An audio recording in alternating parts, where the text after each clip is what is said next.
کو اس علم کی کوئی نسبت حاصل نہیں.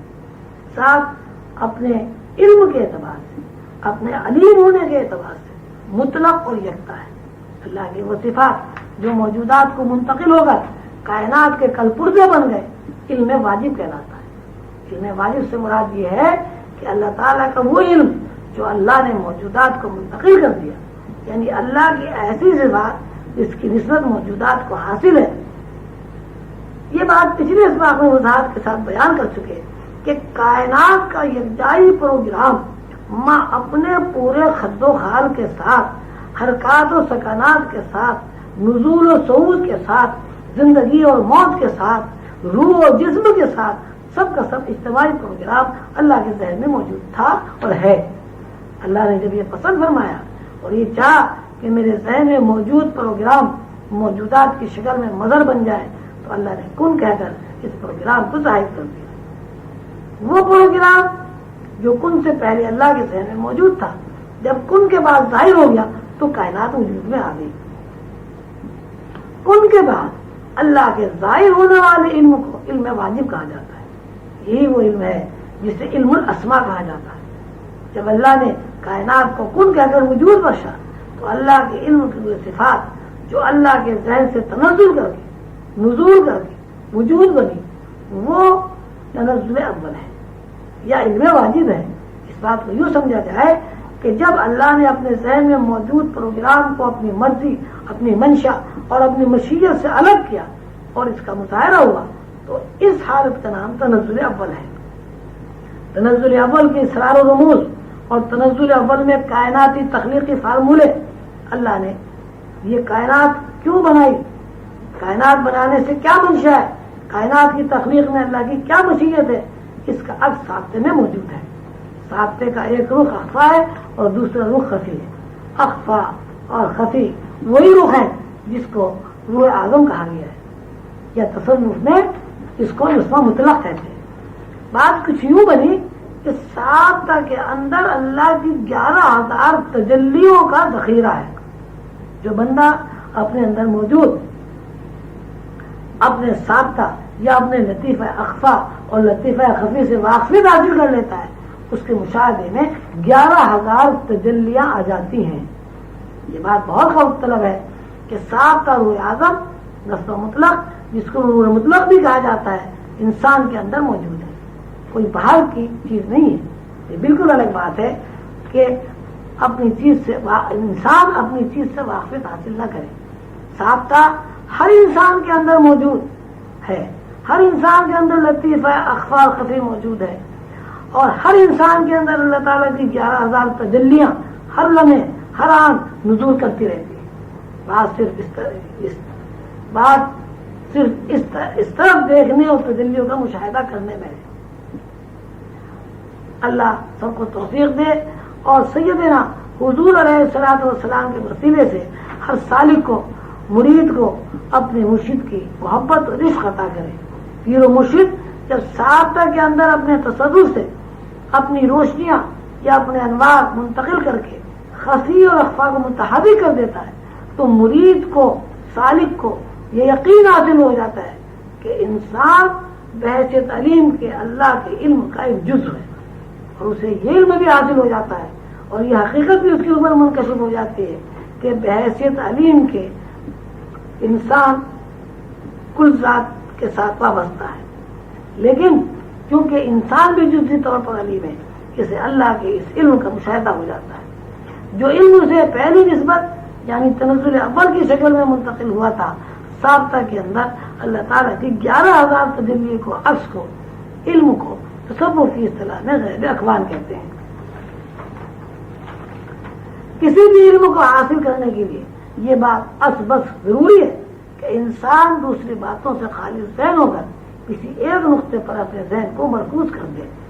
ہم یہ بتا چکے ہیں کہ سابطہ کوئی باہر کی چیز نہیں ہے، انسان کی اپنی ذاتی چیز ہے جو اس کے دماغ میں موجود ہے، اور اس سابطہ یا اس روح میں یا اس دماغ کی اسکرین پر تجلیاں نقش ہیں.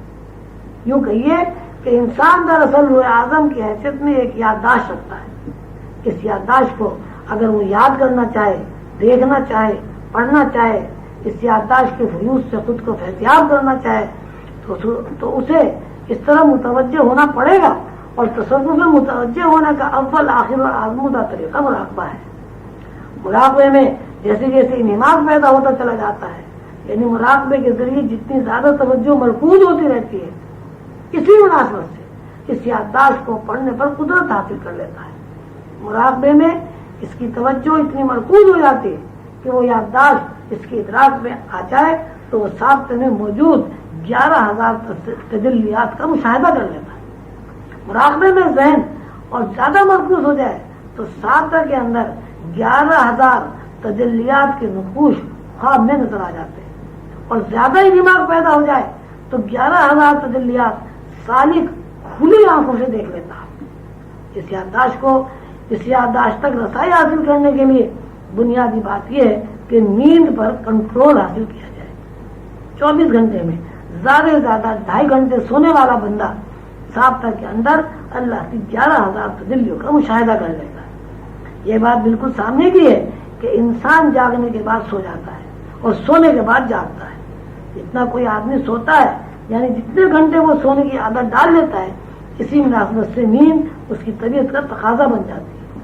یہ بات آپ حضرات اچھی طرح جانتے ہیں، اور اس بات کو کئی مرتبہ واضح کیا گیا ہے کہ انسان نگاہ کے علاوہ کوئی حیثیت نہیں رکھتا، نگاہ کے علاوہ انسان کچھ نہیں ہے۔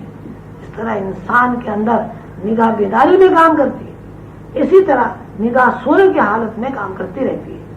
یہ الگ بات ہے کہ دیکھنے کا عمل اور دیکھی ہوئی چیز کے نقوش گہرے یا ہلکے ہوتا ہے۔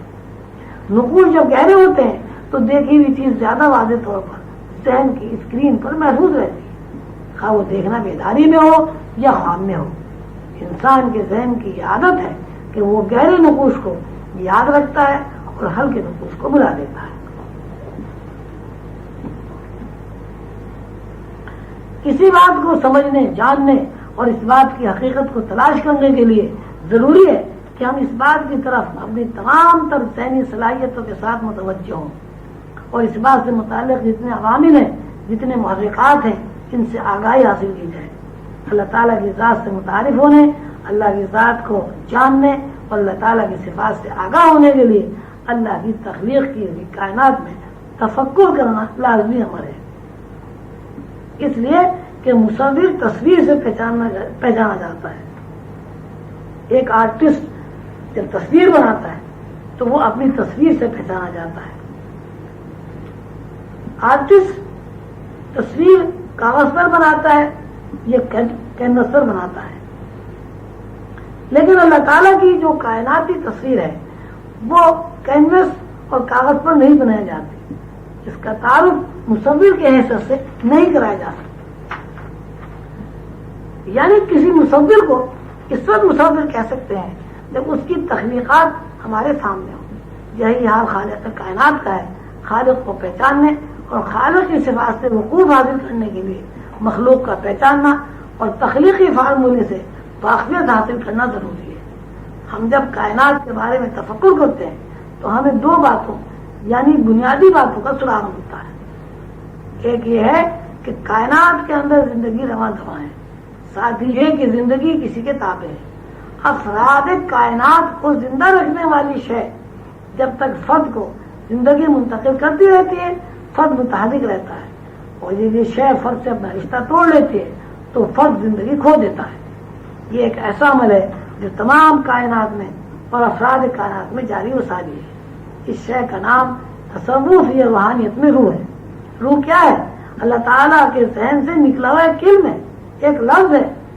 کیونکہ اللہ تعالیٰ لامتناہی ہے، غیر متغیر ہیں، شگفت و ریت سے ماورا ہیں، اس لیے اللہ تعالیٰ کے لفظ بھی لا تغیر ہے، مسلسل حرکت میں ہیں، ازل تا ابد حرکت میں رہیں گے۔ نقطہ یہ کھلا کہ روح مسلسل حرکت میں رہتی ہے، بالفاظ دیگر مسلسل حرکت کا نام روح ہے۔